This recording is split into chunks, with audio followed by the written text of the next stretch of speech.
One man against 24 guns, 15 minutes on the clock.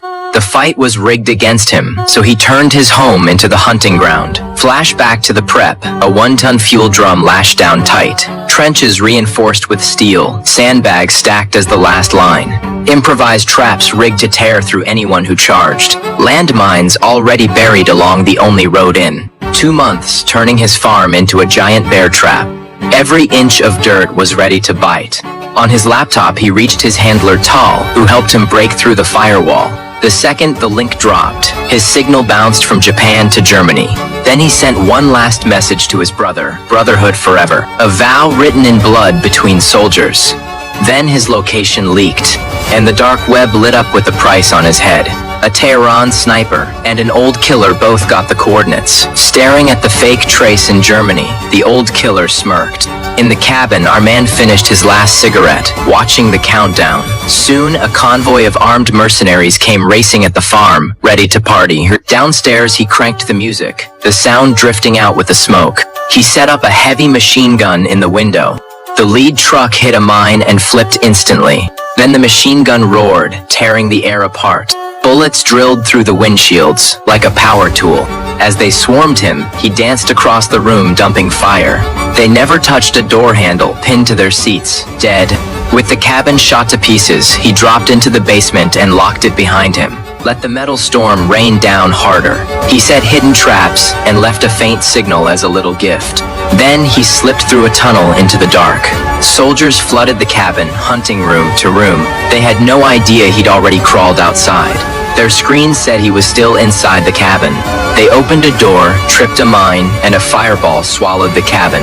A few hundred yards back, Ben watched the blaze cold. One glance at the watch, 7:35 left, but he couldn't breathe easy yet. The real hunt was just starting.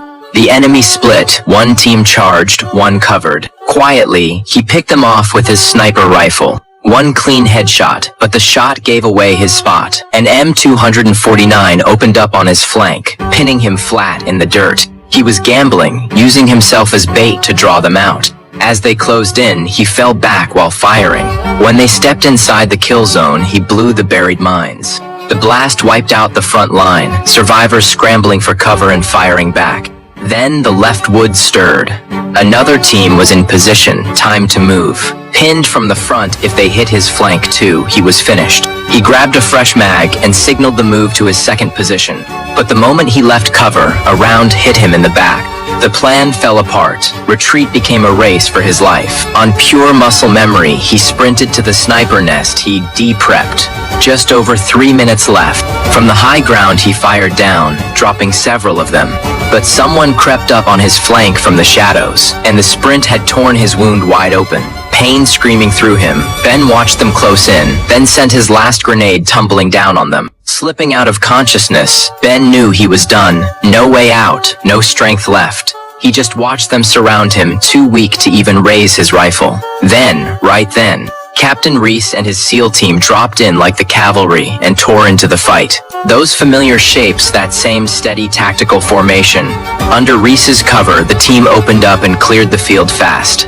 Reese jumped into the trench and found Ben torn to shreds. Reese fought to stop the bleeding pouring out of Ben's stomach, cracking jokes, trying to keep him warm and alive. A teammate rattled off the count. 24 enemies had attacked. Ben killed most of them and survived, lived up to his Black Wolf name.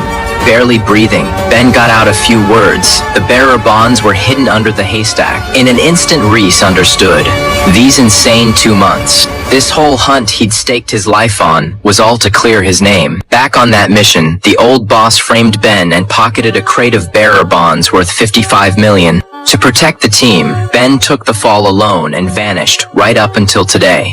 Truth is, Ben never knew Reese was coming. No call, no request for backup. His old brothers had come on their own. A gamble that paid off. Tal stole the boss's secrets. Revenge isn't about the killing, it is about the fear. Ben, Tal, and their brother in arms split up. From here on, the old boss would live in an endless nightmare. Time passed. A corner CAF in Tel Aviv, a woman officer named Noah stirred her cup.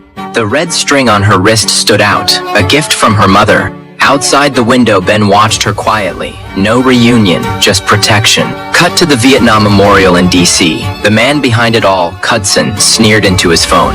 On the other end, the old boss kept demanding his bearer bonds. Cudson himself was about to become foreign minister. Clean up your own mess. Cudson hung up, killing the boss's last hope. Night fell. At an outdoor restaurant, Ben Tal and their brother-in-arms, Jack, sat around a table. What was spread out wasn't a menu. It was a list. 3 men they had to take down. Russian arms dealer Artem, Iran's nuclear chief Cyrus, and the old CIA boss who framed Ben. It begins Istanbul, Turkey, a steamy massage parlor thick with smoke.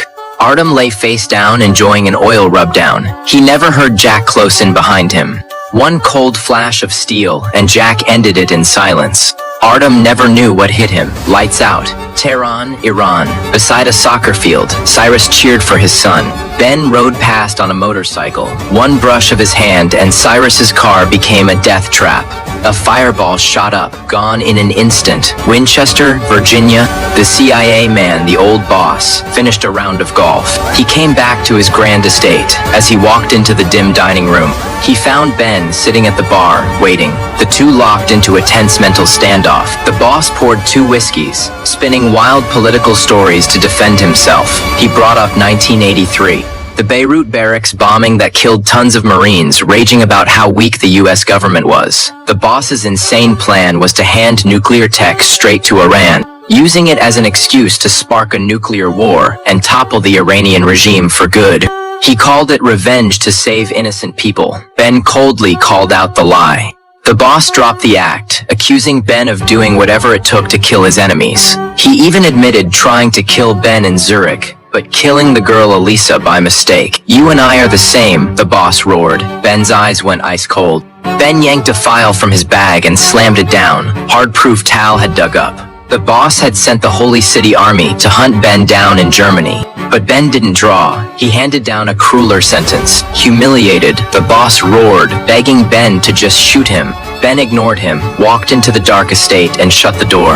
That once untouchable CIA boss is now locked away, waiting for trial. Engine roaring, sirens screaming. Ben tears through the Riverside Park on his bike. He storms the CIA gates and pulls off his shades, but this time he walks away clean. 2 months later, Ben Edwards is hiding out under a bridge at the Norfolk shipyard, hands covered in grease. Ben's fixing a sailboat when Darcy shows up. She offers him a spot on the field team's ground operations unit. But Darcy doesn't leave. She sets down a card and says one gut punch line. He calls Darcy back, asking her to talk it out that night at a Mexican spot. Soon after, Ben sits in an interrogation room at CIA headquarters, hooked to a polygraph. Facing the examiner's sharp questions, he calmly admits every kill on the battlefield. Ben admits he killed, that the fight still burns in him, but he never betrayed anyone. Finally, the examiner asks him one last question. Ben stares straight ahead.